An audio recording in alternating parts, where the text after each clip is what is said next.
Здравейте! Сега ще си поговорим за ретроградния Меркурий. Той се случва 3-4 пъти годишно за около 24-25 дни всеки път. И този период е създаден за да може човек да преразгледа разни неща, които са останали неизяснени, неизлекувани, неосъзнати или просто нещо, което не сме могли да се справим с него тогава. Може да е близкото минало, може да е далечното минало. И сме го потиснали надълбоко в подсъзнанието си или като цяло въобще не сме искали да се занимаваме с това нещо, но то е останало в нас като емоционален или енергиен заряд. Това може да става въпрос за наши лични травми, преживявания, емоционални рани и така нататък. Или може да става въпрос за отношения с друг човек или като цяло за минали ситуации, които са останали в нас висящи един вид.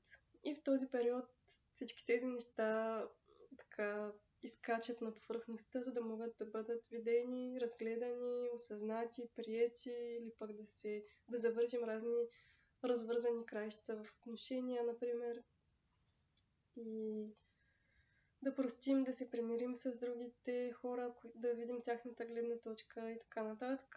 Затова толкова често в този период виждаме хора от миналото. Така супер случайно се срещаме с тях или пък по някакъв начин те ни намират или ние имаме този импулс да ги потърсим като цяло, за да намерим мир със себе си и с другите. Се случва това нещо. Така, първата най-важна точка, която може да имате предвид, това е комуникацията в този период. 11-11, като снимам. Комуникацията в този период е доста хаотична. Това е защото хората в ретроградния Меркурий сме супер субективно настроени. Много проектираме нашите лични страхове, травми, преживявания от миналото, гледни точки. Проектираме върху това, което другия казва. Един вид той може да има нещо съвсем различно, но ние си мислим нещо повлияно от нашето лично преживяване или обратното. Той не разбира нас, понеже си мисли нещо, проектира нещо от него върху това, което ние сме казали и въобще става една каша. Затова този период е много добър за интроспекция и рефлектиране вътре в себе си. Много по-добре става това, отколкото да се опитваме да обясняваме надълго и на широко на другите какво се случва в нас. Но има изключения, разбира се. Много често, когато става въпрос за хора от миналото ни, с които така не сме се изяснили, не сме намерили мир, тогава комуникацията някакси много повече върви по разни вселенски неразбрани от нас закони. И това, да, какво друго може да кажем? Да, просто имайте предвид това нещо с комуникацията, че може да има доста неразбирателства и практикувайте така безусловна любов към себе си и към другите в този период, понеже е много лесно, може да се скараме с някой без реално да има причина за това нещо. Вземете си време да осмислите какво искате да кажете. Вземете си време да осмислите какво другия човек иска да каже. Не прибързвайте с заключенията и с действията, не дейте да ръшвате нещата. Като цяло това е един по-бавен период, в който не е хубаво да се взимат важни решения, не е хубаво да се купуват разни техники, телефони, лаптопи, коли. В този период не е хубаво да се подписват договори, да се започват нови отношения, бизнес, партньорски, каквито и да е. И като цяло не гледайте да не взимате решения за бъдещето, а по-скоро да преразглеждате миналото.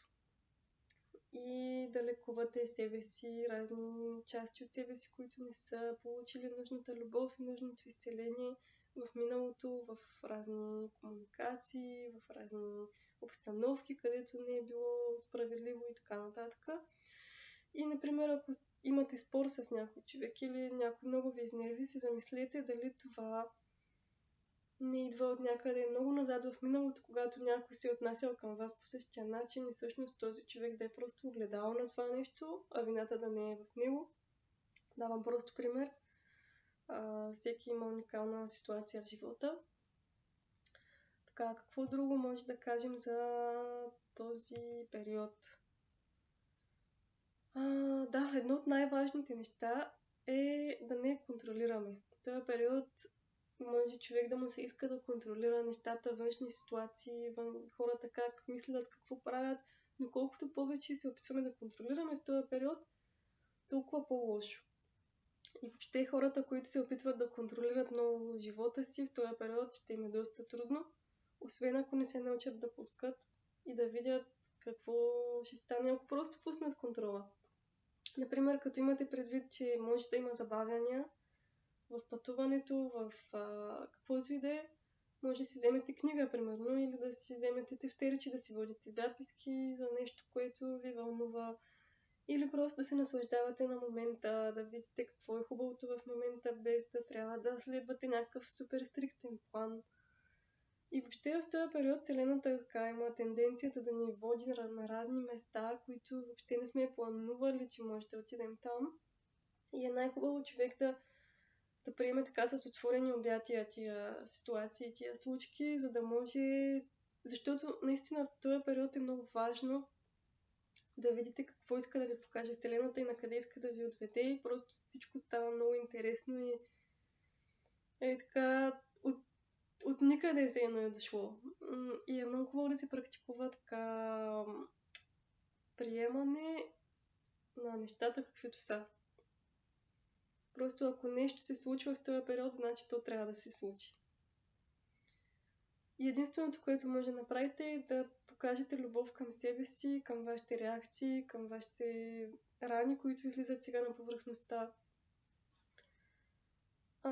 И да не форсирате нещата, да не се опитвате да започвате нови неща в момента. И ако нещо се обърка, то се е объркало, защото е трябвало да се обърка. Защото бъдеще...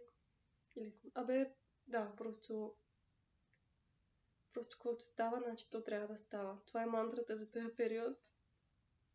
И да, внимавайте какво казвате и пред кого го казвате, за да можете да избегнете ненужно нараняване на себе си или на други хора. Практикувайте по-скоро така говорене с любов към другите и към себе си, ако е възможно. Да, като цяло е хубаво да пуснем всички фиксирани идеи как нещо трябва да бъде. Да практикуваме гъвкавост и отвореност към нещата, към ситуациите, към хората. И така, много ви благодаря, че гледахте, и до следващия път.